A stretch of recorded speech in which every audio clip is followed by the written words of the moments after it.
western region, it got a connectivity with the grid. Grid is nothing but, it's like, a lot of highways connecting each other.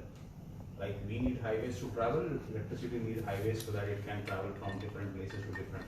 Longer the lines, higher voltage lines are covering longer distance straight. 400 kV still cover subsequently longer distance, and then interstate, within state it is 220 kV, 110 kV, depending on the how big state is. A state like Maharashtra may be 400 kV within the state itself. A state like Goa, 220 kV is sufficient. The distance would be 100 kilometers or 120 kilometers. So at 220 kV within interstate transmission happens. But the incoming grid thing is at 400 kV, at least at right the moment. In future it will be 765, 400 mix. So now at 400 kV. So only when 2003 we got connected with the national grid, we got a sufficient power enough. For that event, 17 years have passed. We are in 2020 now. And so what has happened is the whole reliability factor or the dependency factor has gone on western grid. Out of total capacity Goa can draw as on date today goes to 690 megawatt. Now there are the various figures what Goa has reached a peak. There is a peak reached of 654 also. On an average, some say 630, 625. Even the chief engineer also few days ago declared in the newspaper that they are 630 megawatt peak has reached. So 690 is the actual capacity they can draw, and 630 is the whatever we have already reached. 630 to 654 is already touched. So with those figures, I guess it is not much to understand that the excess, if we call, so-called, is only 40 megawatt as on date. And 40 megawatt is like what? 650 ka, even like 2% of 650 will be more than, or 1% also will be more than. So in next 2 years itself, we are going to cross 690. That is for sure. And in fact, even more. Because traditionally, Goa has always bet the forecast. Whatever the forecast of power has been meant for Goa, Goa has exceeded the forecast every time. It's good. It's good because that much of activities happen, that much of tourism and all those kind of things, industries, public consumption is also increasing. So it is continuously increasing. So that is what it is. So 690 megawatt. Now the interesting part of 690 megawatt is the breakup. Out of 690, 590 megawatt comes from western grid. Hardly 100 megawatt, just a minuscule share comes from south. Dependency on that 220 kV to Karnataka. Which line, if you ask any Goa electricity person, that they are really fed up with that particular line. The reason is that's not a national grid or something. That is the arrangement with the neighboring state. Goan part is taken care by Goa. Karnataka portion of maintenance is taken care by Karnataka. So whenever a problem happens in Karnataka, the line gets stripped. If it is Goa, these people are responsible, they are taking maximum care or whatever, they will go and fix it also. But Karnataka, it's like request on request goes on, please take it up. So it happens, sometimes happens after 5 days, 10 days or whatever. So the reliability is completely irrelevant there. And so I think that is the reason also the dependency only kept to 100 megawatt. Whatever you get from Ramagundam is coming to that source. Now if you see 590 and 100, what's the ratio? 85-50, almost, roughly somewhere. So imagine a scenario where western grid side, the main power is coming on a double circuit 400 kV, majorly. Something happens, which does happen, something happens, cyclone happens, anything happens. Couple of towers are down. It means the line is distorted, line is gone. So unless and until you bring them up and restore the line, you won't get a supply. What is at stake for Goa? 590 megawatt comes from western grid.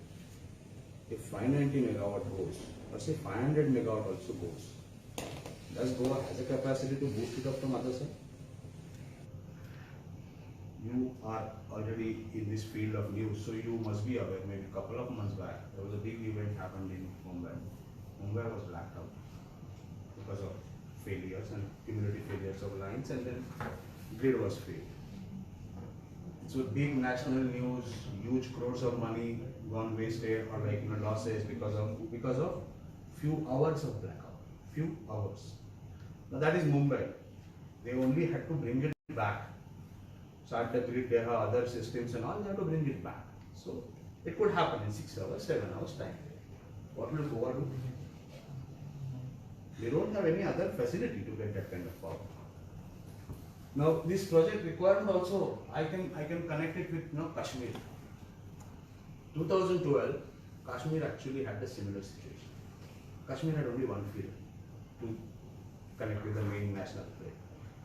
That got failed. As we all know, it's snowfall and all those things. In that harsh conditions, it got failed. The entire thing was blacked out. State went into blackout for 25 days. It took 25 days of war-like preparation to restore the line and get it. That time, Kashmir government demanded we need an additional source. Now, the question was how to build it, because it was very, very tough terrain. Where they are trying to get the field, it was a very tough terrain. So almost everybody was giving up. But how to get line from this side? It's mountains, it's snow, it's sub-zero degree temperatures and all those kind of factors. And that time, but it was a need. And it was an express-based project design. And it's similar that time, so again, that project at that time was decided by government to put it on TBCB mode, which this has come. TBCB mode is nothing but tariff-based competitive bidding. Earlier also lines were getting constructed, but it was government planning something, infrastructure, and then government company was taking up the infrastructure development. So Power Grid is always there. Without any bidding or anything, Power Grid was just starting the works. They used to do the works on cost-plus basis as a government project. So whatever it takes time and also that was decided this requires short time. So we should have that kind of binding also. That's why this project was put up on TBCB mode. TBCB model started somewhere 10, 12 years back when the privatization or like private partnership started basically I would say. So this project on TBCB mode, again we are proud to say that Sterlite with this project. Kashmir project was taken by Sterlite on tariff-based bidding and that was completed 1 year prior to schedule. And I won't say it's only us, it's thanks to the whole cooperation because it was need of the hour. So everybody was very much willing to make sure that the project happens. And we put all our efforts, all the technology we know, whatever we could learn, and we got that up and running. The reason to tell you about that is we are sitting exactly on the same recipe. As long as it is good, it's good. Things, as you say, no? As long as we never tasted it, it's fine. But imagine a scenario if we have it, what we will do? That's the reason this was the answer. Again, the Goa sits on the same thing. So that is why even in 39 SCM, Goa categorically asked that we need an additional feed from south. We need a connectivity with the southern grid. So that is how this project got designed. So the first major element was to get a substation in South Goa. Why substation in South Goa? Now you have only one substation in 400 kV in North Goa. And that too at just the entry point of Goa, at the border of Maharashtra. Near Pulwale and Mapusa you have. So as you enter from Maharashtra, you have a substation. Now that entire load comes at that substation and then it is driven down up to the extreme end of south to the whatever GD has an infrastructure. That definitely takes a toll. Okay, and so you have quality issues and all those things. And then Ponda substation getting overloaded. It feeds Verna, it feeds Kundam, it feeds even Shelde, which is at heart of south, which is actually a substation 220 kV. 220 kV good enough to cater this. But Shelde also depends on Ponda. If Ponda fails, even I leave that blackout scenario of that, even if Ponda fails someday because of all this overload, still there is a problem. Because Ponda almost caters to half of Goa. The Shelde substation, even though it caters to south, the feed comes from Ponda because this feed, Ambewadi, is not reliable. It goes and tripping 100 megawatt. So it is having a dependency on this. This gets power from this. So whole power comes from Pulwale, this Tilari 220 kV to Ponda. So the reason the decision taken was that as you have a substation here, you need a substation in south. Now, once this substation comes, one is this substation gets connected to this western grid also by extending one line from here to here and getting a direct line from south and connecting to this station. So that way, this whole thing in picture, Goa gets connectivity from both regions. So in scenario, if western grid something happens, no problem. Equal capacity is there from southern grid. Southern grid something happens, equal capacity is there from western grid. And all good, you can even actually have double the capacity to bring in power if at all it time requires. So that is the whole concept. Every state, most of the state, or every network has to achieve that N-1 reliability. N is the number minus 1, whatever the answer you get is reliability. So if n is 1, in your case, n is 1, Maharashtra, only Western Cape. If n is 1, n minus 1 becomes 0, means no reliability at all. So if n is 2, this and this, and minus 1 goes off, you still have power. That's the whole crux of this project. So getting a substation here, once the substation comes up, then a 220 kV line is constructed to connect this with the Shelday substation. Once you connect it with the Shelday substation, what happens? Shelday substation gets a high quality power because directly 400 kV comes from both sides, and if 220 kV 20 kilometer line, just 20 kilometers like in electrical terms, it's a very short line. So almost it's like adjacent. You get a quality power at Shelday directly, and Shelday caters to entire South Goa. As well as GED has a plans immediately because the line passes from nearby Ponda, so they also take Ponda into circuit from this station. So this Ponda and Shelday start getting additional feed from southern region as well as western region. Ponda releases Shelday load, Ponda gets overload, comes down. It can cater better to the other parts. Shelday directly gets power, it can cater better to southern Goa. And there are two more bays. I'm not sure about the plan, but definitely there is a possibility that there can be one line directly taken to Varna also, because Varna they are putting up a new 220 kV substation for the industrial purpose. So that also get a better feed. These are the advantages. So this once happens, solves the issue for next 20 years at least, because with whatever pace you can go, even now you are at 650 megawatt, another 10 years, 15 years, 20 years, even if you reach 1200 megawatt, the infrastructure caters the biggest part of it. So this is how, I mean, these are all scientific figures. The particular planning commission keeps on working dedicatedly for across the country on this, like what is the requirement, how it is going up, what will be the need, how it will be catering for next 10, 15 years. It's not only about today, but whereas right now the sad part is even today we are in trouble. What you are seeing right now is 650 megawatt. Even today, I talked about a very, very crucial and very, very drastic scenario. But now also this line trips, or this line is taken into maintenance. Whenever this line is taken into maintenance or tripping happens of 400 kV, there is a shortage of 300 megawatt, 200 megawatt, depending on one circuit goes 200 megawatt. How GED caters that? It's simple. They cut off the load to the industries. Because the mandate of the government is not to cut domestic loads, which is not in case of other states. Other states always, that's a debatable subject, but always a priority is given to industrial load because that's a higher revenue source. Because industries are charged at 2 times, 3 times, 4 times, that subsidy can be passed. So that's the logic. So that is why you must have heard, even in Maharashtra today also, and last few years back, there were places where used to be 8 hours shutdown. Power cut, 4 hours power cut. Even cities like Thane and Pune has seen 6 hours power cut for domestic. But at that time industries were running, up and running. But here industries load up. So what industry has to go through? They have to rely on DG sets. DG set power is not just unaffordable, it is getting further and further unaffordable with rising prices. Plus the biggest part is it's directly polluting the environment. You are burning diesel. Almost like 2.3 times to 3 times the diesel consumption than the national average, which is, almost 3 times. Now it doesn't take much guessing where the diesel goes. Goa definitely doesn't have 3 times the vehicles than any other state. Definitely not. So it is, the diesel is going in DG sets, and that's why you are consuming so much of diesel. Even today, if you go in the evening at any particular tourism spot, rampantly the diesel sets are burning. Why they are? Because power is not continuous. And for so many industries, continuity of power itself is so important that you cannot even afford to have a cut of half an hour. So they prefer to have something with some very crucial operation going on. They prefer to be on DG set to have continuity. So those are the effects. So this is how the project is being designed, and that is the requirement of the project. Now coming to the main part. So when we design this project, when we make the routes surveys, what are the guiding factors for making this survey? First and foremost guiding factor. A survey is never done or never considered for a patch where there is a habitation or where line has to go above any built structure. Now that can be any structure. we don't go.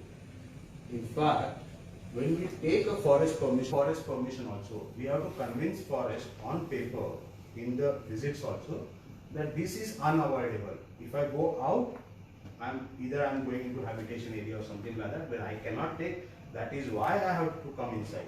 Only for that area, when it has been convinced by all the forest visit due diligence, only then forest will approve the proposals. So whatever the forest we are covering, it is because wherever we would have come out of forest in that places, we would have gone over the habitation. So habitation, so definitely no.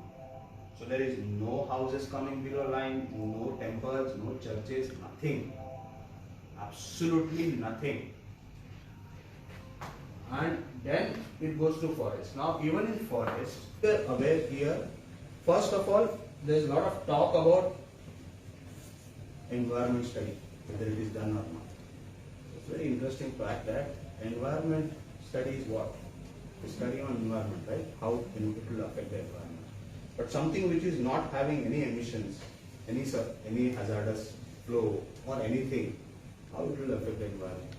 And on this very reason, the EIA itself has kept transmission line away of the purview that they said is not no environment studies prior studies are required. Prior or ever are required for transmission lines because there are no emissions. There is nothing which is if I was putting a power plant here, it's altogether a different ballgame.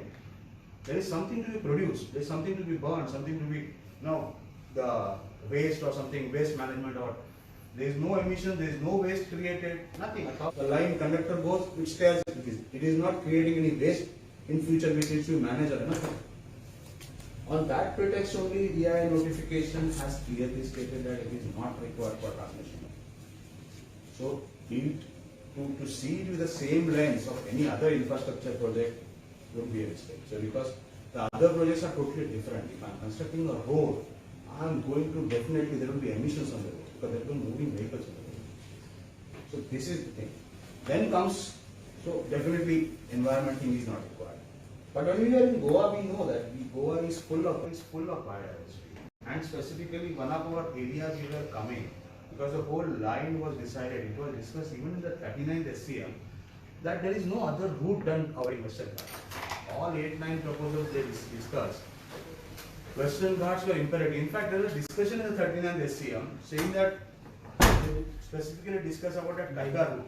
They said that Kaiga was stuck up for so many years because Tiger Reserve and all, and then there is agreement came up that let this line allow this time, further we will not take line from Tiger Reserve. So there was one option to bring the power from Kaiga. So that was discarded because of the same reason. So then there were other alternative options which were mainly hovering around. So Narendra, either we go inside the substation or we go near the substation. The substation had a limitation on number of receiving bays. So we decided to go outside. So the proposal remains same. But in terms of options, it looks like two. But there are one. Anyway, going up to Narendra comes.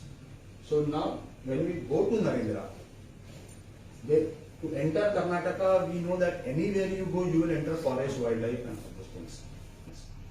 So there were where we decided there was one route which your existing line passes to Ambewadi, which passes mainly through Mollem National Park and Bhagwan Maharaj Sanctuary. That was one of the options with us. So we studied that. Not that we did not study the existing one. We studied that. Even in 39th SCM, it was discussed that if at all required, GUD will be allowing to work on that route. They can discard if required. Okay. It was not a mandate that it has to be done. Both ones.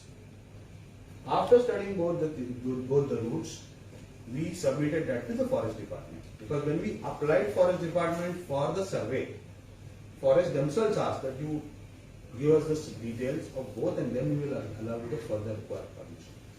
So we studied both the routes. The existing one, 110 kV, 220 kV route, and whatever route we could find. So this is the data. This is the sheer comparison. If I went to the existing route, my line length would be 11.71 kilometers. And total number of towers inside Goa will be 32. In my route, which we now proceeded further, the line length comes to 16.331. 2.5 kilometers longer than that line.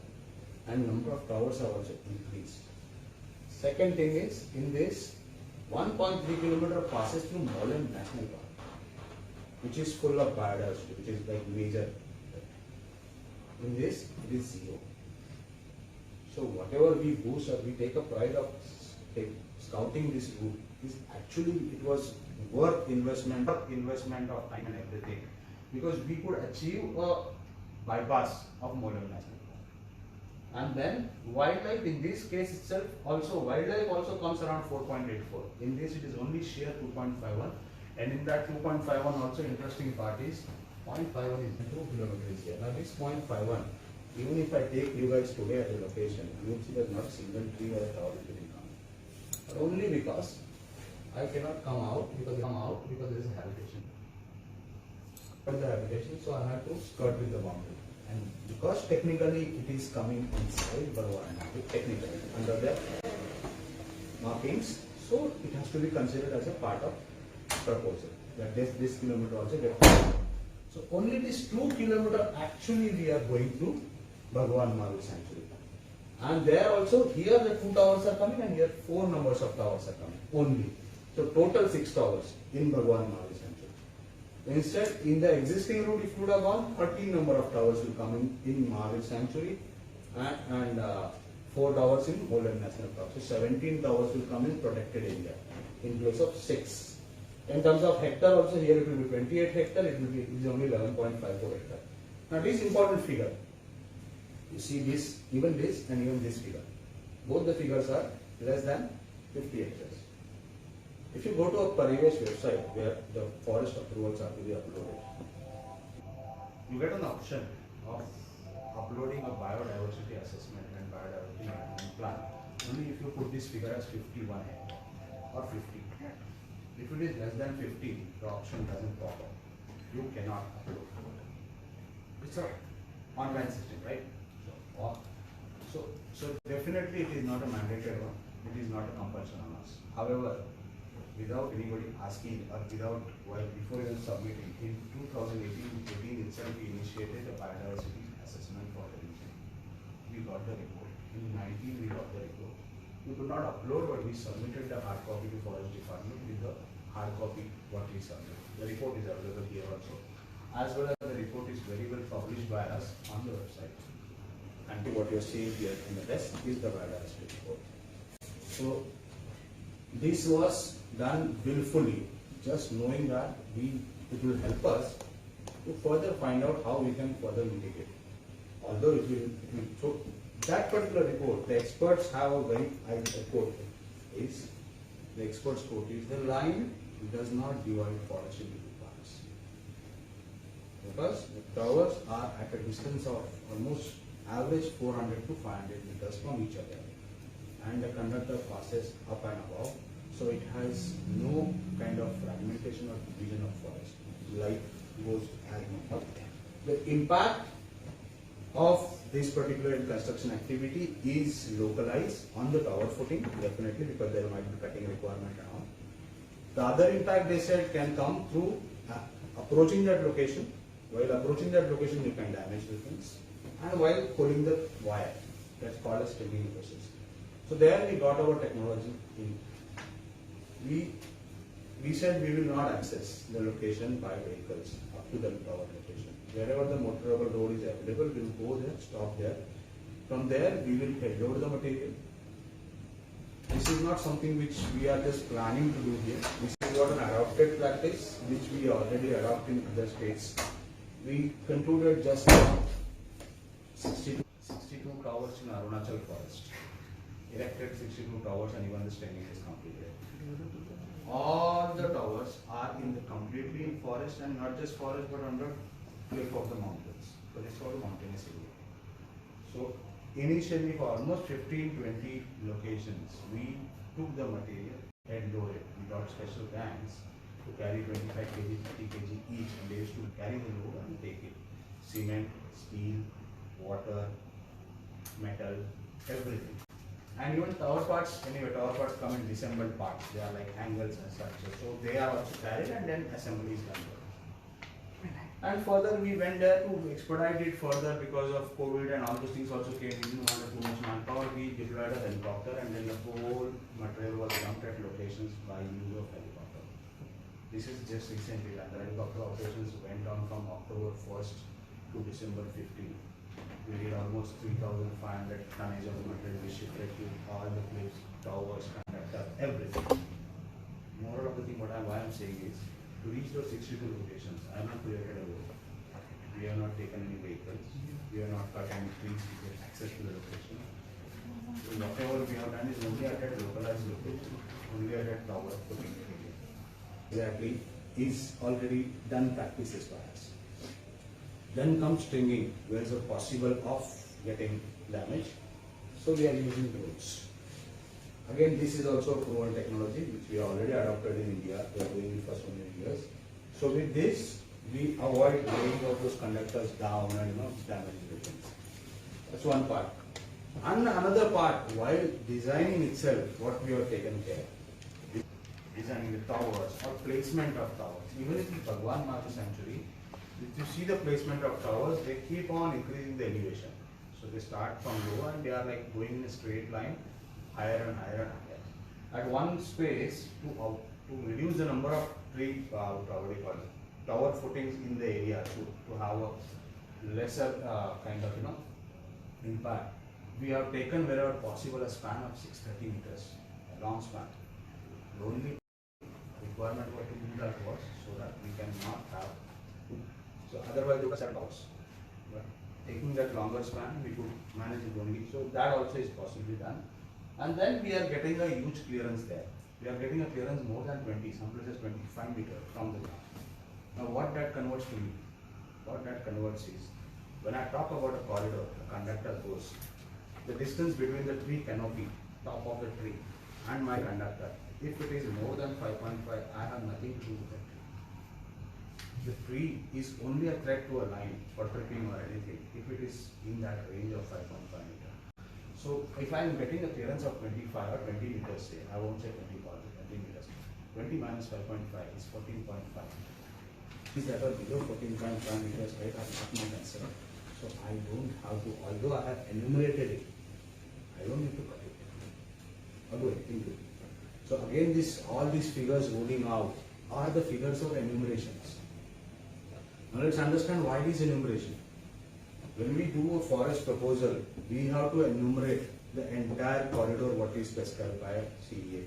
So for 400 km it is 46 meters. So when 46 meters is this big corridor, complete corridor, we have to entirely enumerate all the width of 46 meters along the length of the line. So now that, why it is done? Because as per those enumeration, whatever the number comes, forest calculates the NPV, net present value, and whatever the hectare comes, they calculate the compensatory afforestation. CA, what they call as CLN, compensatory afforestation. So that is calculated based on that. So for that purpose, that enumeration is done, and that money has to be paid. Now that doesn't mean that whatever has been enumerated has to be just gone and cut there. So cutting requirement comes to very minimum, because wherever the tower footing will come, like I said in Bhagwan Mahavi itself, this 2 tower doesn't have any tree, so there is no tree to be cut. Balance is 4 towers. Even if I say I had to cut 70 trees or 60 trees at one tower location, 60 into 4, it would be like 240 to 250 trees will be actually required to be cut. And then balance tree are coming under corridor. So corridor also only trees which will be really very high might be need to cut or trim. So that is what we are trying to say. So wherever these numbers are there, these are enumeration numbers. Enumeration doesn't mean, and that is why we have given in writing in SBWL. When we enumerated total 4,300 odd trees in Bhagwan Mahavi, and they said, can you keep it below 1,000? We said yes, and it is recorded in the minutes of meeting that our tree cutting in Bhagwan Mahavi Sanctuary will be less than 1,000. We will restrict it to 1,000. Now, if we were not confident, we wouldn't have given it in writing. We would have just made a verbal commitment or something like that. But that's in record in a State Board of Wildlife meeting. So that is how it goes. And so these are the basically, as I already explained.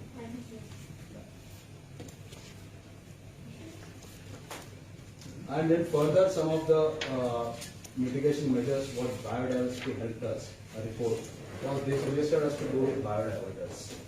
As such, the birds are flying, migrating birds, something like that. So we are installing diverters on the conductor at 80 distance spacing, which emits some sort of light. So if at all the bird is exactly on the flight path, they can divert the flight or something like that. Then restriction guards so that no other crawling animals, flying by. This is, and near the substation also, wherever we need to have some sort of access road, we are also making sure that the road is constructed along with this kind of culverts, huge culverts, so that even like the animals, like usually in that area there is a village area also, so you call it cows or anything, they can easily pass through without any disturbance or not to come on the road in the condition.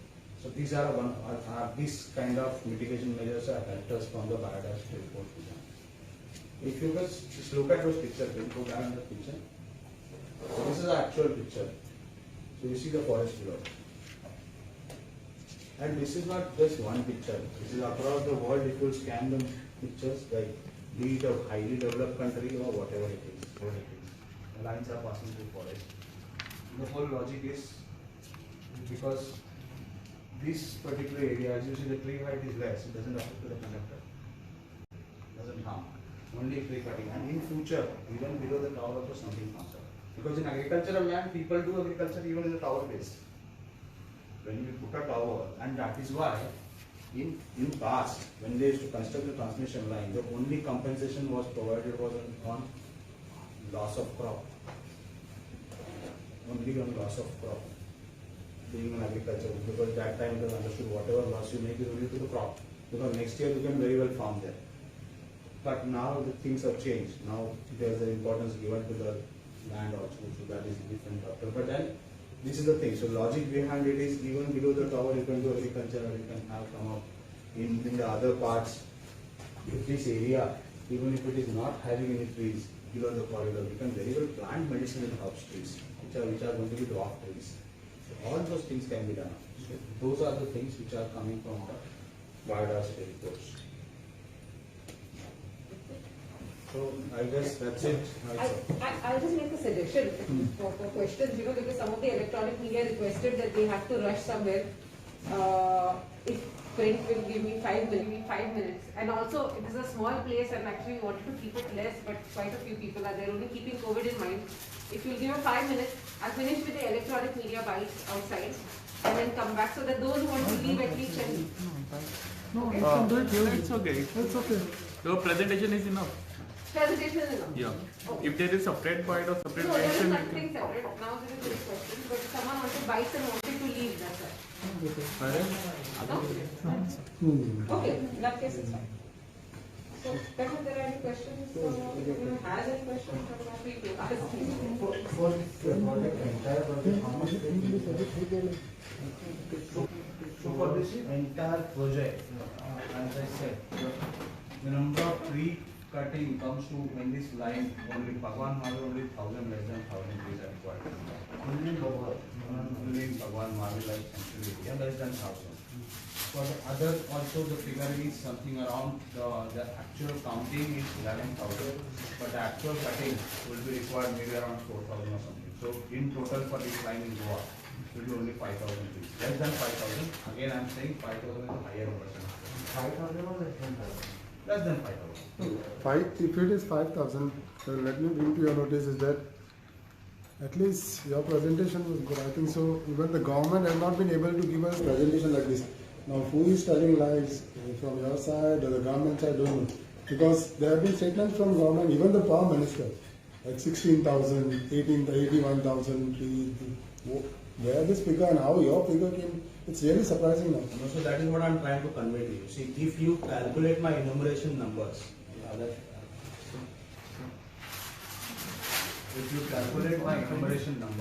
okay, there are two lines, two 400 kV lines, one from Mapusa to Sangot and one going from Sangot to Narendra.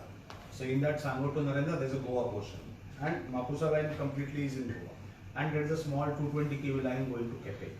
If you see the actual numbers which has come as an enumeration, as I just explained to you how the process of enumeration happens, even that is 43,000. So I don't know where the lack is coming. Okay, actual enumeration count is 43,000. In that, as I said, 4,139 is Bhagwan Mahavir Sanctuary, where we have already committed that it will be 1,000. And also we said that we will be restricting ourselves to whatever we have counted, we will be restricting ourselves to less than 25%. No, what I'm saying is that there have been n number of press conferences called up by the power minister explaining about this because there have been opposition in it. But they have not come to a certain conclusion like how many trees or something, like the number which you have given now and the number which they have been differentiating. So when government gives a permission, the government fooling with trying to tell people the wrong. So government is, I would say government might have given the figures from the forest department, which I am saying. It is 43,000 enumeration. Okay, 43,000 enumeration, whereas we are saying by this method, what I explained to you, that the actual for entire Goa, for all the lines, will not be more than 14,000. That's how it is. And that too, it's a speculation. Because we are trying our best. So I will tell you one interesting fact. Now there is also a figure going on. There are a lot of social media happening that in Mapusa line which is coming, in non-forest area there will be 22,000 trees cut. You must have heard that figure, right? Why that came? See, it has come back to us, a goodwill has come back to us. We tried to expedite this project. In Goa, for non-forest trees, what is the rule? If it's your land, you have to apply for cutting of a tree. Okay. For even to apply for cutting of tree, your papers should be very clear. The land papers and all those things. This hampers the process. So in the interest of the project, what we did is, we said we will apply for an entire line for a PPA on behalf of, as a project basis, so that it will be brought under the proper purview.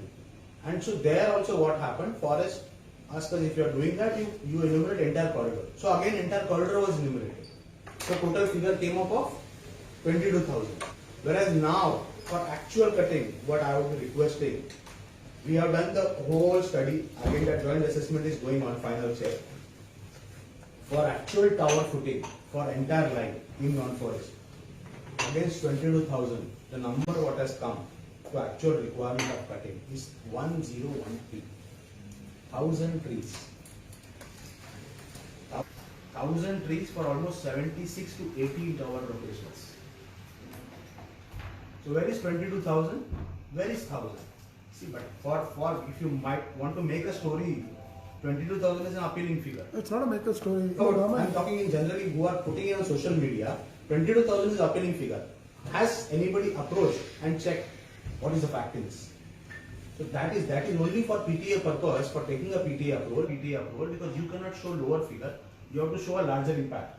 So the entire corridor was missing, but actual cutting requirement is coming only to 1,000 numbers. Balance some trees will be tree cut. Loping, trimming will be required under the corridor.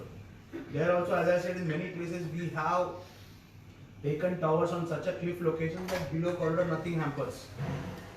There are cases also, there were some of the people requesting us, our trees are coming. We studied that case, we gave them a proper reply. See the location, we are almost going at 20 meter height in your area.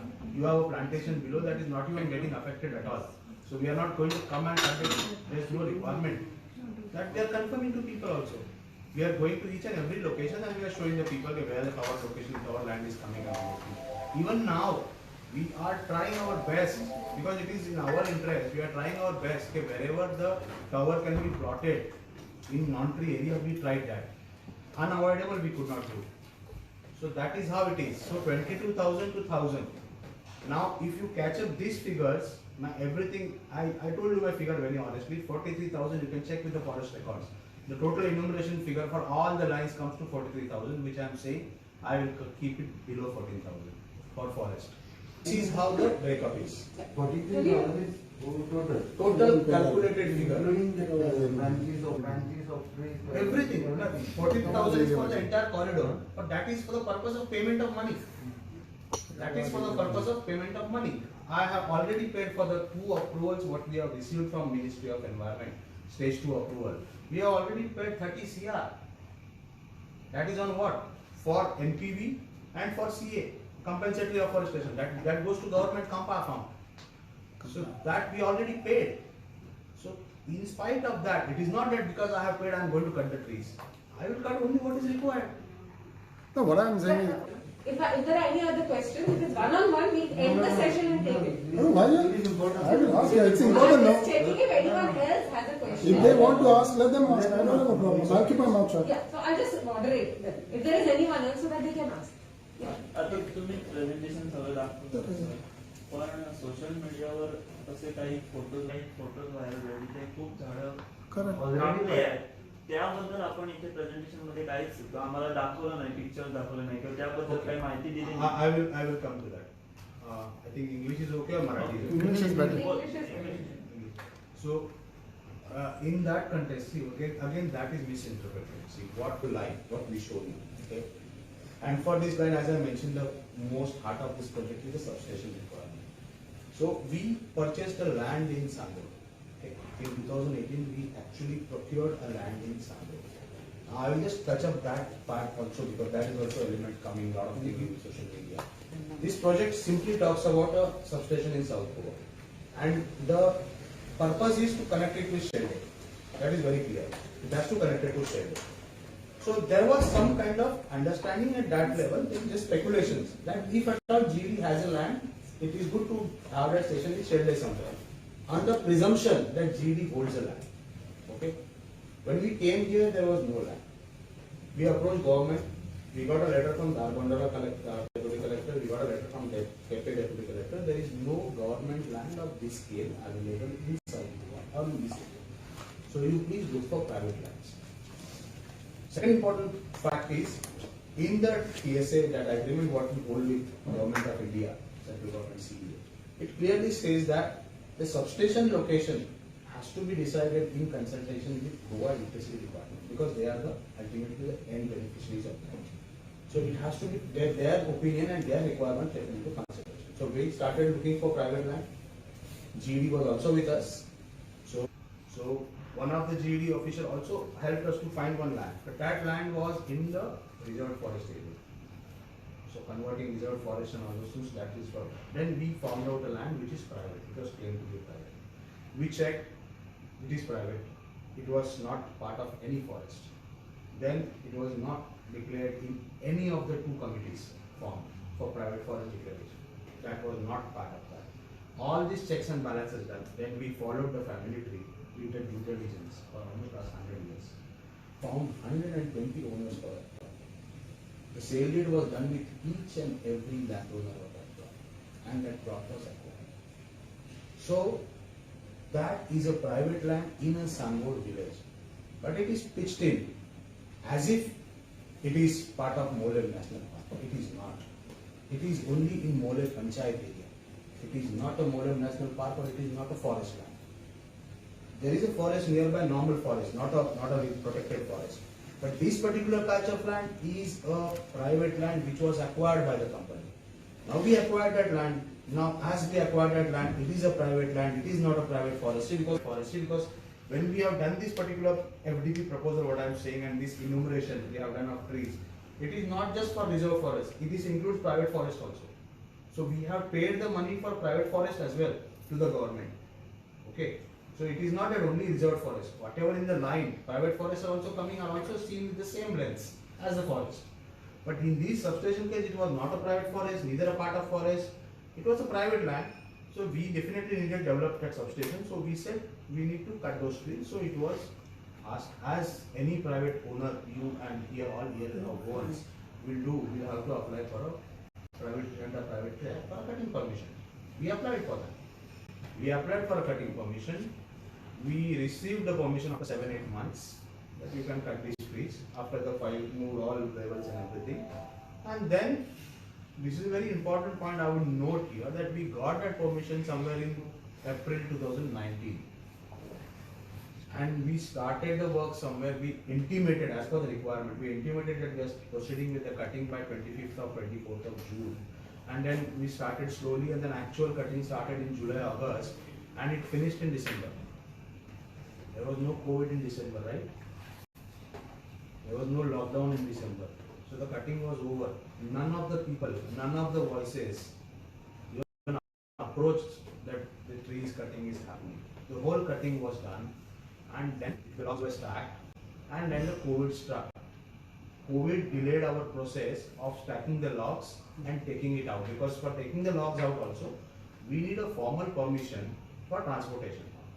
We cannot, even if it is our land, our trees, we cannot. It has to be recorded. Forest has to come and see the logs, segregate firewood, what is firewood, what is all those things, all those procedures need to be followed. They give a permission, then the truck can go out. That got delayed because COVID came, and the logs got stacked, and that become a perfect picture to shoot. That is what exactly How much happened. did- So even the national news channels carried a wrong story, you mean to say? Definitely. How much? Because did- I 2600. How much you have paid for government for? That- We are not paid for government. Under PTA Act, you are supposed to plant the trees. So we have planted 9,300 trees. In the same plant, what was the Somewhere else. We need that plot for development. So that plot, so in Sangor, Koda and Pusga, we have planted around 8,867 trees, and in GIM we planted around 500. So that is how we are almost planted 9,300 trees. So sir, your question is, if somebody has taken a wrong story, I can only tell you that no level channel approached us to really verify the facts. If somebody would have approached, I would be more than happy to give the right picture. So even nobody checked whether it was really, because there are so many stories going that, and it's very emotional part, that where people were sleeping under lockdown and locked in their houses and trees were cut. False statement. Trees were cut before December. There was no COVID. Free movement was available to people. So this is the fact. This is what I just want to, and that is why I am thankful that I have an opportunity. People are here and asking questions. So what's the risk assessment that you have done regarding this transmission What kind of risk assessment, sir? for the birds? So as I said, we have done the biodiversity assessment. That report is published on the website. The biodiversity assessment covers the biodiversity, the flora, fauna in that area, the animals in that area, the birds in that area, all the things it covers. That is why it is a big report, which first covers all those things and then it provides a biodiversity management plan. There are two segments to it. One is assessment and another is management plan. What is the impact on the output ability? Pardon? Any impact? So as I mentioned, the biodiversity study says that the impact will be localized on cutting of the trees, localized for the tower footing, and there can be impact for accessing that location. So in transmission line, the impacts are localized and moderate, because once the tower comes up and once the stringing happens, there is no disturbance on a regular basis or anything. So even the regeneration happens. So it is localized and temporary. It is not a permanent damage. If I construct a road, then I am making a permanent damage, because then nobody will be allowed to grow any trees or anything on that portion. Will divide into two parts. But for a line, the biodiversity assessment also clarifies, because the line, the conductor passes at a height of about 15 meters, 20 meters. There is no impact on a wildlife or any normal life going below that. That is the assessment being done. Mr. Pitale, I hope I have pronounced your name right. I have three questions. Sure. One is the parallel route that you spoke about. If we could put back that slide, please. The comparisons you had with the one that is existing to Ambedkar. Correct. And then the projections show that the route that is chosen now causes less damage in terms of trees to be cut as well as number of towers. But the fact is, you already have a line here. So now what you are doing is you are taking a totally separate area and causing a double damage. You got the point. This is the point that is being made by most of these wildlife biologists and most of these wildlife. Agreed. Okay. You finish the question, I'm answering. So your projection that you have chosen a better line in terms of impact on environment is false flat on that part. So this whole balance or the comparison of the two lines, at what level was that done before choosing this line? Should I answer? Was it done at the MOEF level? Was it done at the CDC level? Was it done at what level? Before this present route was chosen. That is one question. You want to take one by one, actually? Let him Fine. answer I will answer this question. This is a very interesting question yours, and I am glad you asked this question. Because I am very happy to say that how it is not false. Okay? The line which is passing through that, you are aware what voltage level it is? Yeah, it's 220. 220 kV is operational, sir. Yes. 110 kV we are talking about. The route to be used is of 110 kV because 110 kV is default. Please understand, 220 kV is operational. It means cutting it off now means you are completely striking off 100 megawatt for 2 years or 1.5 years till this project comes. That's a big decision. Okay? Because you have to first remove that line, then construct it. Understand one thing as I just told about regeneration. The 110 kV line was constructed in 1970. Yes. Okay? If you visit that line, even the tower has trees on it. Completely. I have the pictures. I will show you. I can send the pictures to you. The towers itself has trees on it. The regeneration is at such a level that, and when I say, the technicalities are not like that there is a tower and I go and put this 400 kV conductor on it. It doesn't happen that way. 110 kV is a voltage level, it has certain clearances, it has certain conductor capacity, it has certain conductor weight. It cannot hold a weight of a capacity of 400 kV level tower. Neither 220 kV tower can hold. You need to construct us different towers for that. Okay? Now those towers cannot be just extended on a 220 kV tower. It is very good as a common man, as a student, even I was also thinking how it can be just like, but a tower is designed on a weight thing. So a 220 kV tower, anything if tower needs to be strengthened, it cannot be strengthened on the top. It has to be strengthened from the bottom, right from the foundation. It has to stay there. So you have to actually remove that tower, remove that foundation, if you want to use the same location. Or otherwise you will use an alternate location nearby. So when you go for alternate location, those patches are not clear patches for me, that there will be no trees, there are actual trees. And this particular assessment is done walkover, actually. Okay, 110 kV route has completely this many trees are coming. So again I am saying, my figures are coming when I calculate the corridor. 110 kV corridor is just 21 meters. So even if I use that corridor, I am using partly that corridor. I still need another 26 meter corridor. So my counting will go in 46 meter and these figures will come. These figures will come. So we never said, see this is, we just kept a picture to Forest Department of these two things. There is a letter from Deputy Deputy Conservator of Wildlife to Deputy Forest Officer for the proposal on both the routes. He categorically explains his logic and his rationale why he is asking his suggestion to Forest PCCF and all, the letter which came to us, why to follow this route. He says this particular route, first of all, it is zigzag because it almost travels near the road and all those things. Then this particular area, the spotting to the census what I have, the spotting in the wildlife has been much more in this area. The reason he gives it, it has rocky escarpments, which is a very, very, what do you call this, high grazing area for gores and those kind of animals. So the sighting of wildlife animals is much more in this area. That is one point besides. It is zigzag, that is another point besides. Number of towers, footings, as I said, the impact happens on more on locations. So I go much more locations, I definitely have to, the impact will be much more. Whereas this route, as that report says, it doesn't have much of a rocky escarpment, it is a mountainous terrain. So there is not so much of wildlife, sighting there. It goes straight. It is not zigzag. So it occupies only 6 numbers and it goes on a cliffs. Those were the merits he posted. And that is how Forest, after submitting both the report to Forest asked us, go ahead that you start making enumeration on this route. And this is exactly we showed to CEC as well. So I will go on records, I think when Power Minister has gone on records, we have nothing against that this route or something. Our intention was very clear, minimum damage.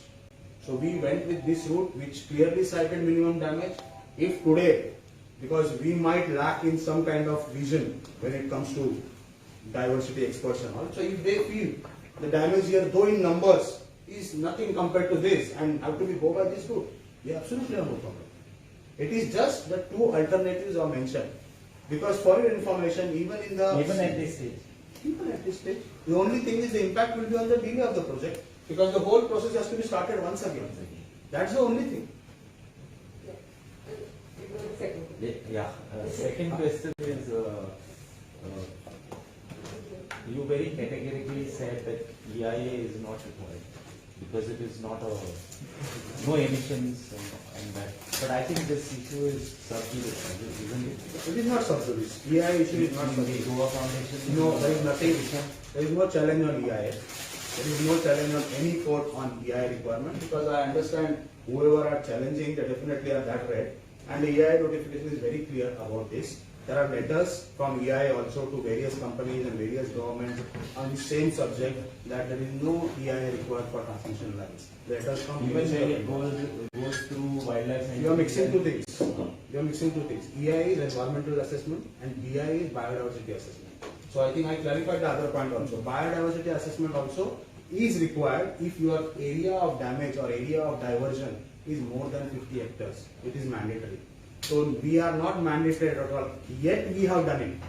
So the question was, because they went ahead and they saw that it is not available on the website. So I gave the reason why it is not available. Because we could not upload it. However, it is very well submitted to forest and very well made available to any common man on our website. And last question is this whole, justification for this project in Goa, of projections of power requirements, like the white paper that the power minister came up with has been demolished by most experts. And once commissioned, what would be the demand from Goa on this project? Demand from Goa Means how much of power would Goa accept from the market as in much. terms of capacity? As much.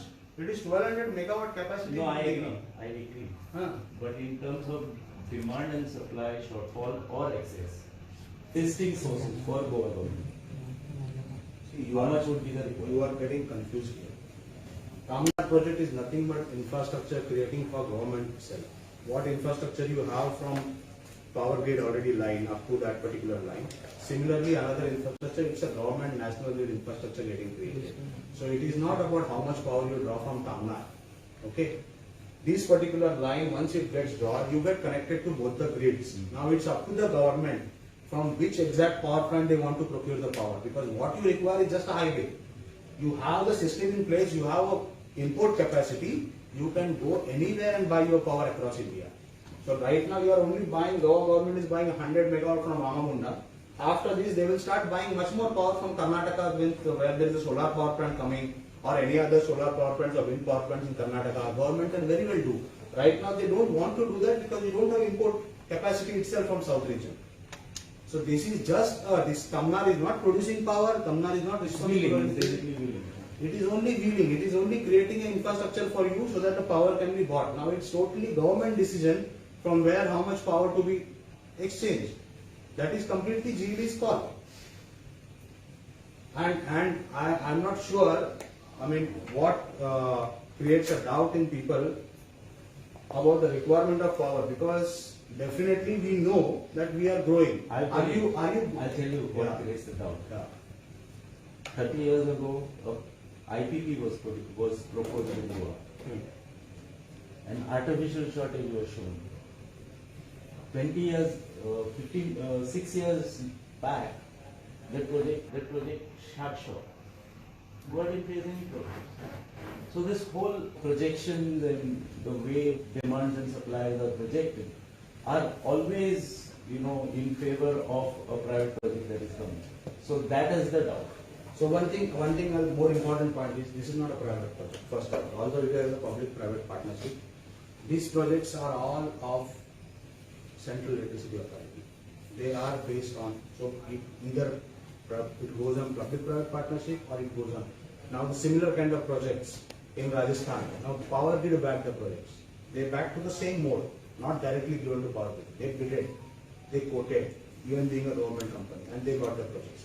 So across India, we ourselves are doing project in Gujarat, and we are evacuating 3,500 megawatt from renewable energies, because that is up and available for grab, and there is not enough transmission structure. So that is bringing it into the main grid. So that is a requirement of the project. Here, Goa needed an infrastructure to get connectivity. It is, one is somewhere it is required evacuation, somewhere it requires connectivity. So it's only the infrastructure which was designed for 2015 when it went on TBCB mode, it was not known who will be doing this. Very well Power Grid could have done this project. It is all about tariff-based competitive bidding, who has done it. So whenever who has designed this project, they have not kept in mind that which company is going to do this project. It is just a requirement. The first decision was either they could have just given some project directly to government on a cost-plus basis, but slowly government is more and more moving on TBCB for two simple reasons. One is to bring accountability and completion period for projects being shortened, because there is a conditions, timeline and everything. When it's government to government, it's only cost plus. It goes on for 10 years, okay, after 10 years, whatever cost. Second, all that money is directly going to the government's pocket, directly. When it's a public-private thing, there's an investment on it. That's the only simple reason. So the logic we are applying for IPP, again, is different because IPP was generating. I'm just giving you an explanation why doubts come up. I agree. So IPP, I know you're talking about Reliance IPP. Yes. So first and reason for its failure was that was a gas-based power plant. Okay, and gas is a fluctuating power. There was a recent, just yesterday I read an article on Japan, how Japan is dealing with the power bills because they are also highly dependent on the gas-based system, and natural gas shot up in this COVID situation. It like went 1,000 times. So similarly, it was an after. so similar thing. So what happened with Enron? Same thing. Huge, beautiful project was coming up, and there was so much of fight and the power purchase agreement and all those things. Because naphtha is not sustainable. Power producing by gas, it is subject to market prices. It's like diesel only. Diesel day by day increasing, so slowly. So that, but as long as I know that power plant when it was there, even it was producing expensive power, it was definitely not affordable for government to buy it and subsidize it. That came in afterwards. Exactly. So that is the reason. So now the lesson learned is there is no need when you have so much of power in India as a country, and only thing you need the connectivity. If you have a better connectivity, you can always.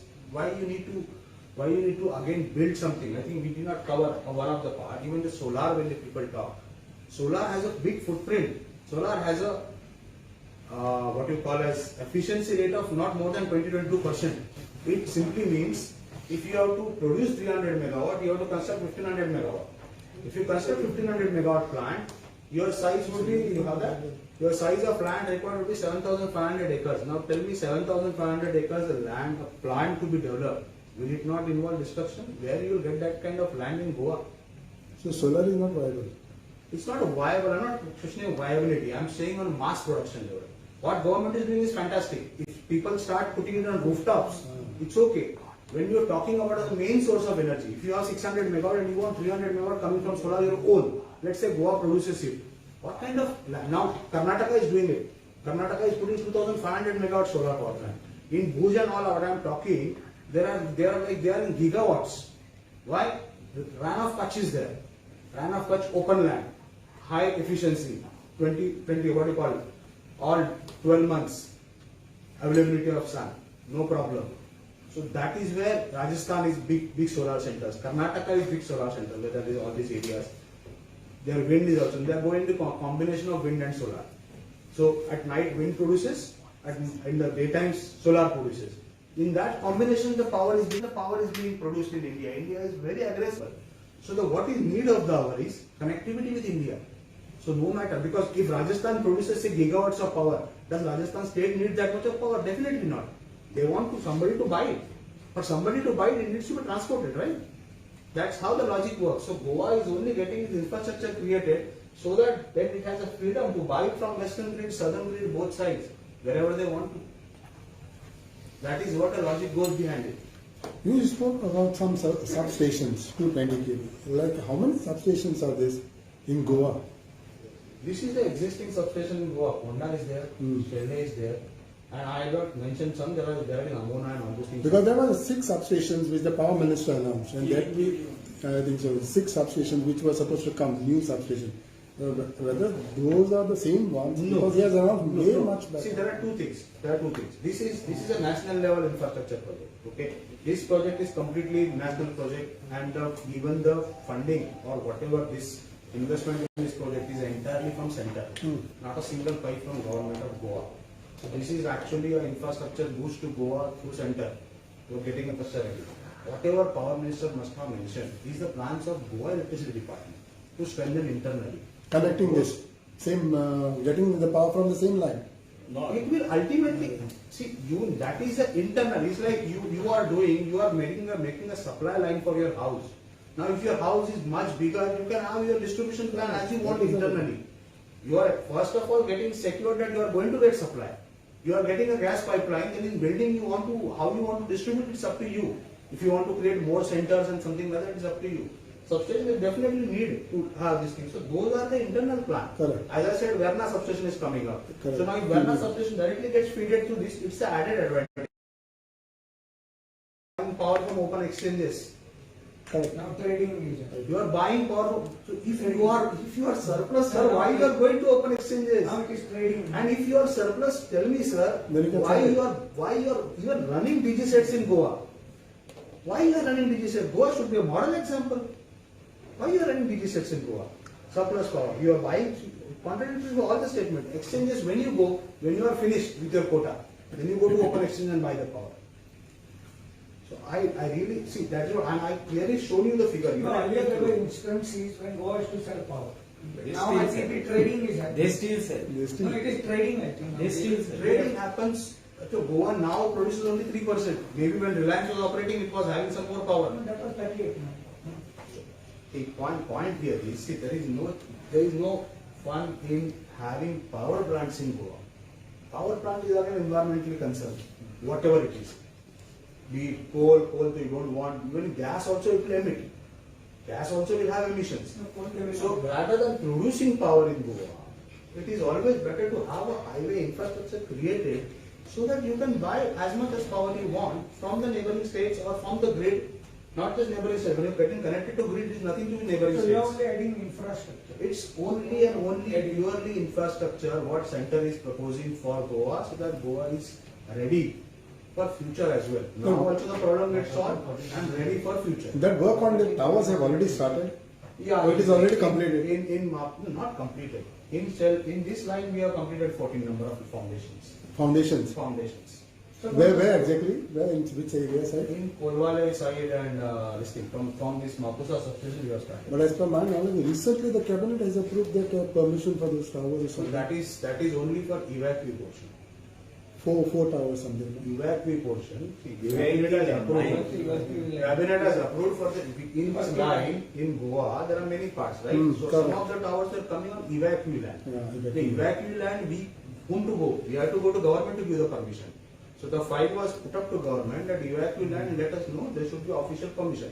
Private owner, you are the owner, I can go to you. This is the land, this is the whatever compensation. Correct. Whatever. Evacuee whom to? So that permission was given just now. So it is only for that floor is in the evacuee property. Only evacuee property. Other whatever we are working right now is not evacuee property. It's a private land. So total how many you will have almost like completed? 14 numbers we 14 have numbers. 14 foundations we have completed. Only found. We are No, no. erected towers now. So one of the So they want- pieces of चारों संग mix up evacuee property चारों तरफ रहते हैं. तुझे private property नाही के त्यातले अशा म्हणाले त्यांना त्या कॅबिनेटला विचारलं चार रुपये आमकारण चार रुपये रुपये काय जाऊ नये सांगतात कसं so then discipline actually necessary whether the land use So it is already done that way now. So we have 3 survey numbers there. And in the 2 survey numbers only we have cut the trees for developing the substation. There is one more survey number 24/1, which there is no trees or anything is cut there as it is. Okay. That is the area where we have just proposed in future when this substation is operational, it is always advisable to have a staff staying nearby. Okay. So for them, a staff residence was planned there, and as a part of residence, a small badminton court or something was set. But that is not a very mandatory thing that we can always take a decision on. So it is kept parked now. We are not going ahead anything with that. The main requirement is substation. That is at heart of it. When the substation comes, so that is what only is being utilized right now. That whole entire survey number is left as it is. It is there is not even we didn't even apply for tree cutting there. We didn't even apply. And these locals, you know, what, like you said, there was no objection until December 2019. So what do you think, could have been the trigger suddenly in 2020? So ma'am, trigger I would say is exactly the NBWL approval. What I saw the things popping up, because then we started getting clubbed with railway and road, and we started being seen through their lens. Railway and road are the big mega infrastructure projects which definitely create a huge footprint. And so because this was also one of that project, we started getting, so that is where the EIA came, DIA came, so all those things. Because we started clear comparison. Now if you compare transmission line, there is no comparison with any infrastructure projects. They are leaving a footprint, whereas we are not. So that is where the whole thing started. That's why I'm saying. So if there was really a concern, it could have come in 2019. This was April 2020. April 2020. Because NBWL approval, because what happens, Forest was keeping, railway project is 2011 project. Mamata Banerjee approved that project. And she was railway minister. Kept on going, there are various phases, it was stuck for so long and all those things. So that also approval was stuck with Forest Department for long. The road was also maybe patches. And then we joined in. Our process also took almost 2 years. So ultimately when Forest got sorted, all those things, they got the decision, because see the biggest concern what the department was having here is for any kind of this project, there is a requirement of CA land, compensatory afforestation land. So that is a big question now in Goa. It's a welcome, or what you call a good pain. Because you have so much of density and trees and you don't have that much of barren land available.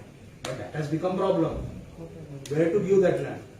Because railway was asking, road is asking, we are asking. So due to all those things, it was stuck. And only because of that, then they approached, because that is the procedure laid by the Ministry of Environment. If you don't have a land in your division, you ask for other division. If other division also doesn't have, you ask for the neighboring state. If neighboring state also doesn't have, you go for further other states. Those are the things. So they went to neighboring state. Maharashtra did not support much. Karnataka said, yes, we can provide. And that is how this thing about people saying that the trees are cut here and the forestation will be done in Karnataka. But it's all about the procedure thing. If you had that land, that could have been given in Goa. They were not having. Only when they got that much of land commitment from Karnataka, then all three project proposals were moved. Then it was put up to, so wildlife area was involved for all three projects. So it was put up to State Board of Wildlife. After State Board of Wildlife concluded in December, again that happened normally, not in the COVID time. 2nd December 2019, State Board of Wildlife concluded. Now usually State Board of Wildlife meeting is what we call an elaborate one. There are environmentalists, there are all those people. So there we committed that 1,000 for us. Mitigation measures, they said okay, you have to restrict to 1,000. We said okay. Then it went to NBWL, and the NBWL meeting happened in April, and from there it started. Yes, there was some